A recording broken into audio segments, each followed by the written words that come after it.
मैथिली दुल्हन। इसके मनमोहक गीत जरूर सुने। यदि अच्छा लगा तो चैनल सब्सक्राइब जरूर करें। मैथिली दुल्हन हम दीवाना छियो हमारा देश जो हदिया खाई के मारा बहु जान गे। अभी आप सुन रहे हैं बंसीधर चौधरी से। कायल होता शादी हमरा छोड़ के चला जाई भी दूसरा नाम के मेहंदी अपना हाथ में लगाई भी।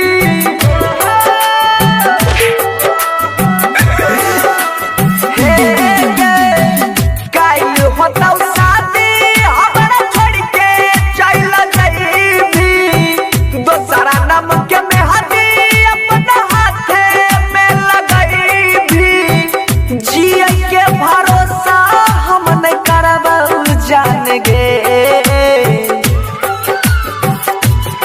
हम दीवाना छियौ गे, हम दीवाना छियौ हमारा जे सतई भी जहरिया खाई के मरबौ जान गे। जान गे हम दीवाना छियौ हमारा जे सतई भी जहर खाई के मरबौ जान गे।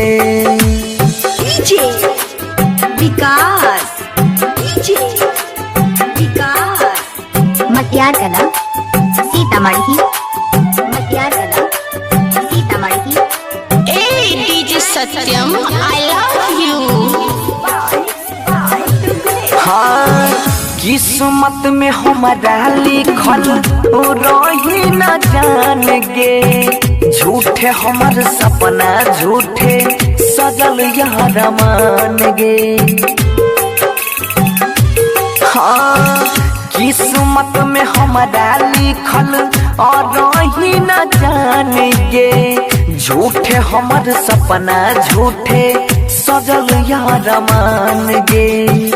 बड़ी के गजदारी बन गेले बेईमान गे। कहरी हो जान मानरी हो भगवान गे। खून के आंसू आँखी में रगड़बहु जान गे। हम दीवाना छियौ गे, हम दीवाना छियौ हमारा जे सतई भी जहरिया खाई के मरबहु जान गे। जान गे हम दीवाना छियौ हमारा जे सतई भी जहर खाई के मरबहु जान गे। डीजे विकास, डीजे विकास, मटियार कला सीतामढ़ी, मटियार कला डीजे सत्यम दिल की धड़कन। हाँ हाँ हम नहीं जाना लिया हुए तना बन भी कठोर गे। हमारा छोड़ के दोसरा संग में बसाइले भी घोर गे। हाँ हम नहीं जाना लिया हुए तना बन भी कठोर गे।